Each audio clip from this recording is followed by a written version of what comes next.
Hello everybody, welcome back to my TV review series. Today we'll be discussing Season 2 of Yellowstone.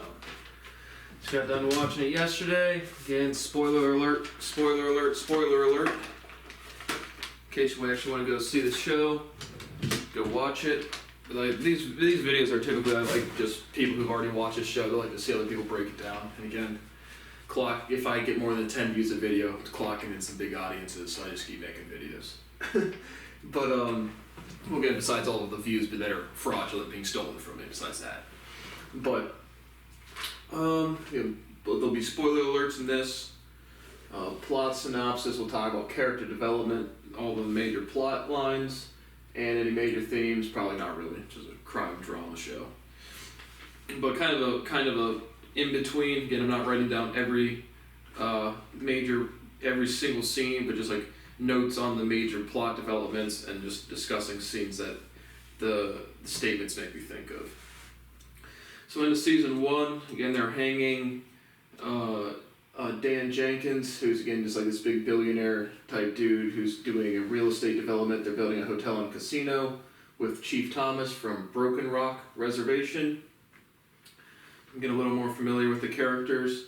But at the very end of season 1, he's hanging there. I assumed he died. He did not die. They cut him down. Just trying to use some scare tactics. So throughout the season, basically, you have Dan Jenkins, and he's working with Chief Thomas of Broken Rock.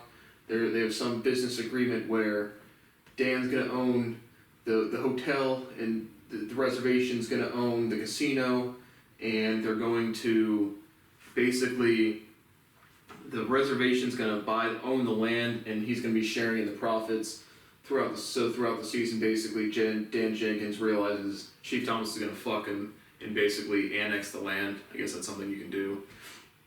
Just the reservation owns a piece of land, then they make it part of the reservation, and then for doing so, they don't have to do city permits, anything that the United States government would require you to do.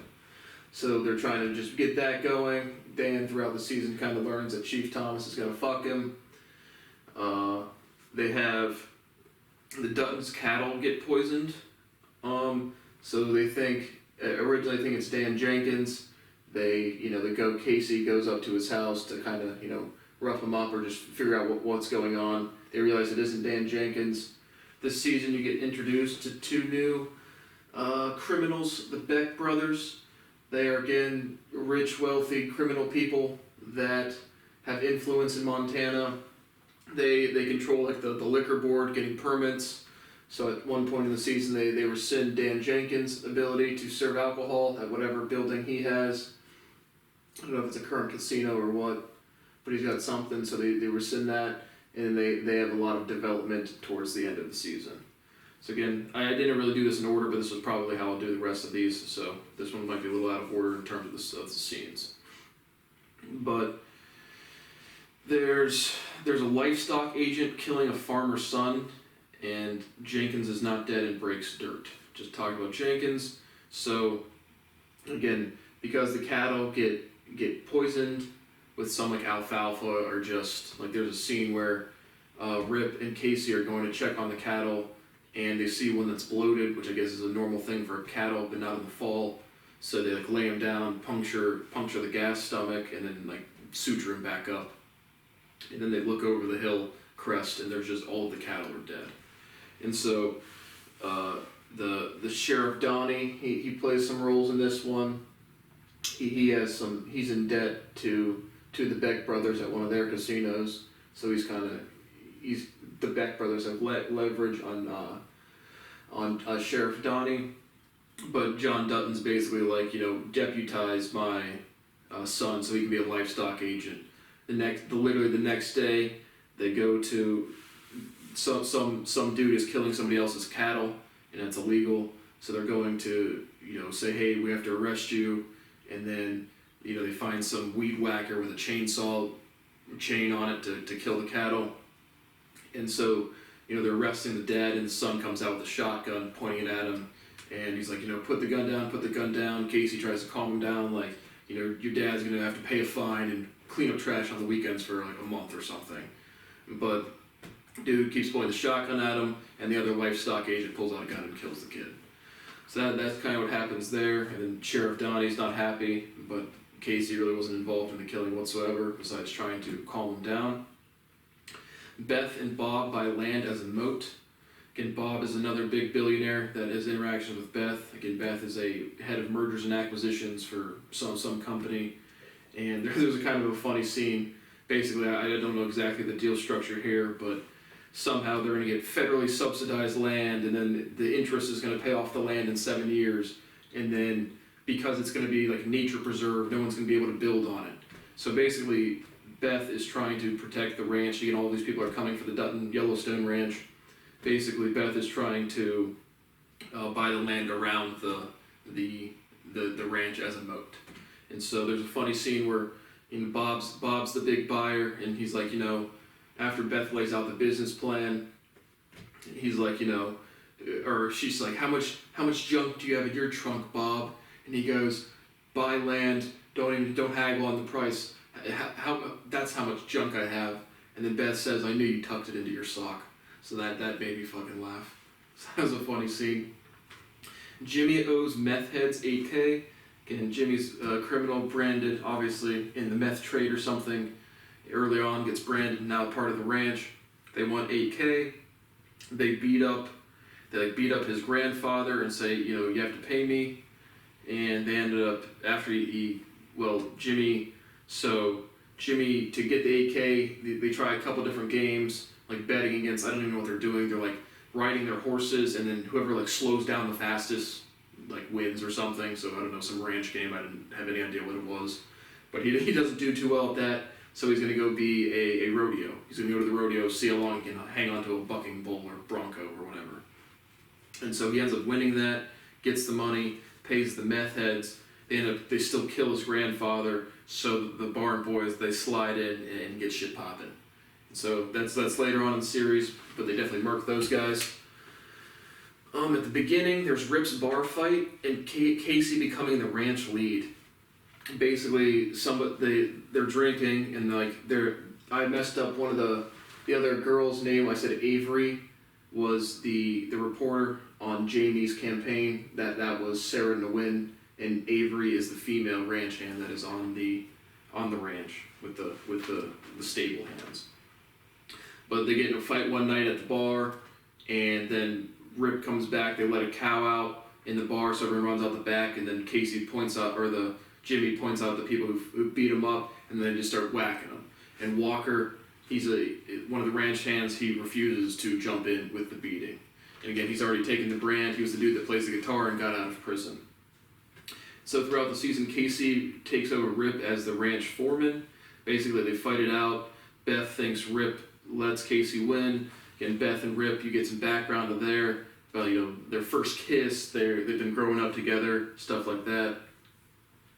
So Casey becomes the ranch lead. Throughout the season, Monica, she works at the university now, and there's another suitor, just another Native American. But in season 1, Monica was offered a job lecturing at the university about Native American studies. Didn't have a Native American course yet, so he was going to teaching American history. Columbus, the time frame that affected the Native Americans. So she teaches that.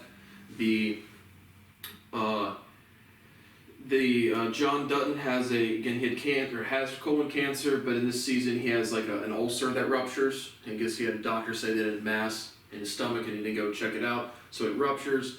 It's the same day that the animal vet tech is there, so the vet sutures him up. They all kind of help anyone with triage experience. There's another ranch hand in this one called Cowboy, literally an older black dude. Doesn't play a major role, but he's with the stable boys.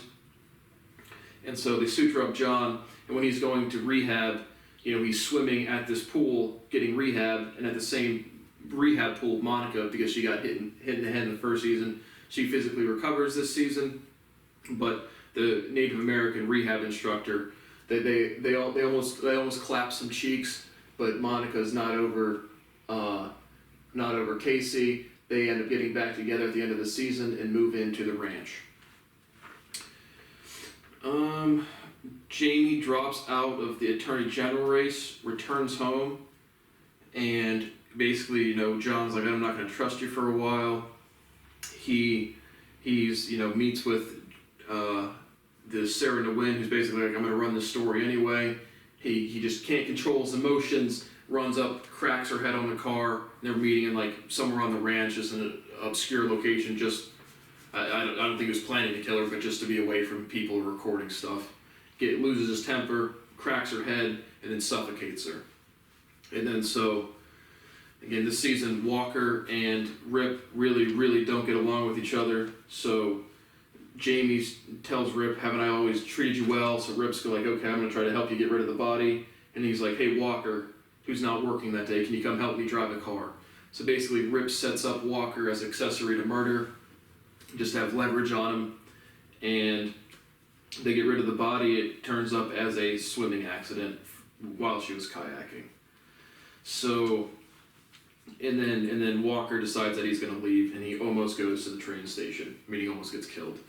Walker's like, I'm going to leave. Rip gets back and is like, you know, I'm going to take him to the train station. And Casey knows what it means. So Casey's like, no, I'll take him to the train station. And Rip's like, you don't even know where it is. It's just like right outside Wyoming, I guess, to avoid jurisdiction or something. But it's just, again, this cliff where the old white dude whacked another one of the guys in season 1. But he drives him up there. Walker kind of knows what's happened, flips out a knife, just ready to fight. And Casey's like, you promise you'll never say anything about this ranch, and lets him go. So that's kind of what happens with Walker. He's out of the picture. Casey is now running the ranch hands. Sheriff Donnie gets threatened by Beck, one of the Beck brothers. And again, who was also like the head bad guy in Justified, which is a series I've discussed and really liked as well. So he's a pretty convincing bad guy. I liked him. But Sheriff Donnie just gets a bottle of whiskey and a bullet, like an actual gun shell bullet, and says, remember who you work for. You learn Casey's war story. I mean, he again was in the army. He killed a man, woman, and child, just like in a split second, talking about, you know, a guy from the Taliban came out with his son and daughter, or his wife and son, as a meat shield, starts blasted, waxes like medic and his chief, and then he returned fire and killed him. So that's what we learned that. Jamie kills Sarah. There's a man strangled with his hand cut off found on the reservation. Not much plot development on that yet. We talked about Jimmy and them killing his grandfather still. And then the big resolution or season finale was Tate's kidnapping. So the Beck brothers, again, they send somebody to intimidate Beth at her, well, one of the Beck brothers goes there and to intimidate her, and you know, she shows no fear, and then they send 2 goons to torture, rape, and kill her. And so the 2 goons come in one night late to her office. They beat up her assistant really bad. She's a male assistant. You learn that she's 35. I thought she was around 40, but she's 35. They torture her. She's not showing any fear. Her assistant's pretty scared, and they turn around and whack the assistant, shoot him in the head, dead. So she's screaming. Looks like the dude's about to rape her. Right as the goons were coming into her office, she had time to text Rip. Rip's booking it to get there. He comes flying in, and she's all bloody, beaten up. Looks like he's about to get raped and killed. Initially, actually, she knifed one of the dudes. There was 2 goons. She knifed one of them 3 or 4 times in the neck, so she killed him. He's bleeding out, and so there's 1 goon left. Rip comes in, throws a chair through the thing, and instantly whacks the dude. And it's a very tense scene. Beth is very shaken up, calms down, and then they send the bodies back of the goons, and they hang them up naked on Beck's front porch or something, and it says "Return to sender" with a knife through their heart. So then the Becks say, you know, take what matters most to them, meaning Tate, the grandchild of John Dutton, and so they kidnap him. And after the break-in, John Dutton tells Casey what they're going to do next is kill them. Obviously, you're going to slide after they send 2 goons and kill your assistant and violently almost rape and kill your daughter. Obviously, that's going to happen. And so the Tate's kidnapping just makes it worse. And so I don't remember the exact resolution. This is the actual season finale because just a couple of scenes just jumped around, so I'm not but they kill one of the Beck brothers for sure, and I think the other one as well. But they get Tate back, they kill at least one of the brothers and the other ones. So overall, I'll keep it at an A-. I was gonna drop down to a B+ because until the middle of the season, it was just a lot of the political career movements. And again, in this season, they have another a white chick, pretty white chick, running for the Attorney General now that Jamie's back after his run ends early on in the season. So just a lot of the political stuff didn't do a lot for me. Again, just for pure entertainment value, I thought the violence in this one was good, and certainly I like the Beck brothers' characters just to keep the plot going. But I would have dropped it down to a B- if it wasn't for, I thought the season finale, the ending couple episodes were pretty cool. So, again, thoroughly enjoying it, liking it. We'll be watching and reviewing seasons 3 and 4. I think there's only 4. Again, major themes, just a crime drama, so nothing really to talk about there. So thank you for watching my review of Yellowstone Season 2.